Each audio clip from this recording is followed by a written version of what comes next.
Hey, welcome to The Explainer, where we try to make sense of the big stuff. Today, we are diving deep into modern fertility. We're talking about ovarian aging, and most importantly, how you can get the data to make smart decisions about your future. All right, let's kick things off with a little myth-busting, rapid-fire style. First up, true or false? A woman's fertility gets cut in half every single year after she turns 32. What do you think? Yeah, that's a big false. Look, it does go down, for sure, but it is not a 50% cliff dive every year. It's much more of a gradual slope. Okay, next one. Think about this. Is freezing your eggs basically an insurance policy? Like 100% money-back guarantee you'll have a baby later on? Nope, that's also a no. A much better way to think about it is that it's keeping a door of opportunity propped open. It's a really powerful tool, but it is definitely not a foolproof insurance policy. All right, let's talk numbers for a second. What about the amount of eggs? For a woman who's, say, over 38, is it true that she might need to freeze 20, maybe even more eggs just to have a decent shot at having one kid? And this time, the answer is yes. That can absolutely be true, and we're about to get into exactly why that is. All right, so here's our game plan. First, we're going to tackle what we're calling the modern dilemma. Then, we'll reframe egg freezing as an investment. After that, we are going to demystify the actual process, and finally, we'll tie it all back to your overall long-term health. Sound good? Let's go. So, let's just jump right in with the reality for so many people. Today's career goals, our life goals, they just often don't line up perfectly with our biological clocks. You know, it's a story a lot of people can relate to, right? You spend your 20s, maybe your early 30s, hyper-focused on your career, on building a life, and you're actively trying not to get pregnant. Then, one day, you decide you're ready, and you suddenly find yourself playing catch-up, trying to really understand your own body. Okay, to really get this, we have to talk about something called your ovarian reserve. And it's basically what it sounds like. It's the number of eggs you have left in the bank, so to speak. And this vault analogy is honestly a brilliant way to think about it. See, every month, a whole group of eggs leaves your vault. Your body picks just one to ovulate, and the rest of that group, well, they're lost. They die off. So what egg freezing does is it simply rescues some of those eggs from that same group that would have been lost anyway. This is a super important point. It's not taking extra from your long-term savings.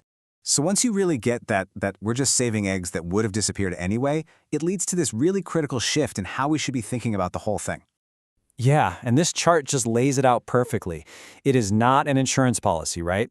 That implies a guaranteed payout for a definite loss. It's much more like a market investment.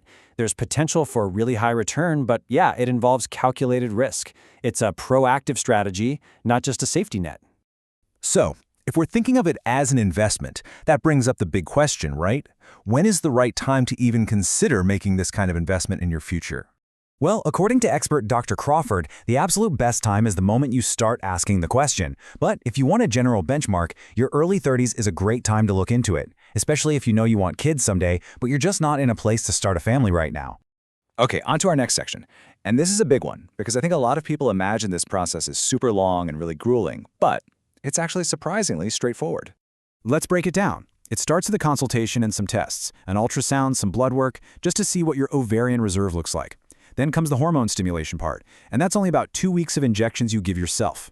While that's happening, you'll pop in for a few monitoring appointments to track how the eggs are growing. And then finally, the egg retrieval itself, which is a really minimally invasive procedure that you're sedated for. The whole active part is way faster than most people think. And here's the other thing. You can pretty much go about your normal life, go to work, all that stuff.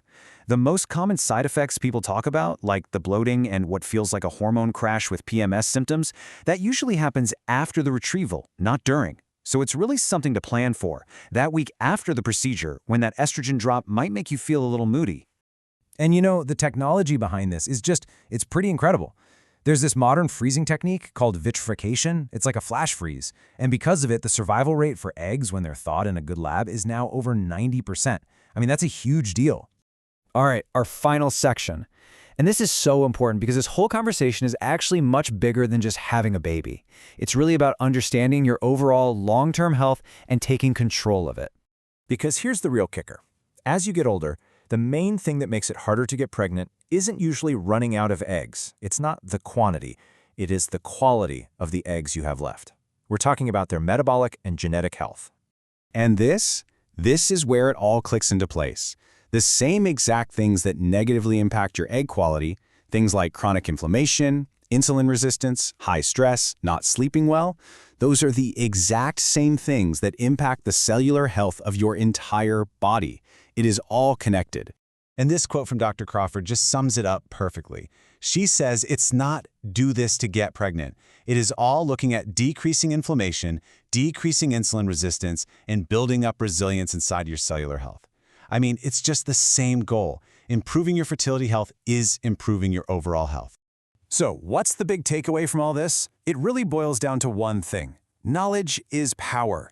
Your cycle is a vital sign, just like your heart rate or your blood pressure. So maybe the question to leave you with is this. What's one piece of data you can learn about your body this week to feel more in control? Because making proactive, informed decisions about your future, whether that's fertility or just living a long, healthy life, it all starts right there, with understanding your own data.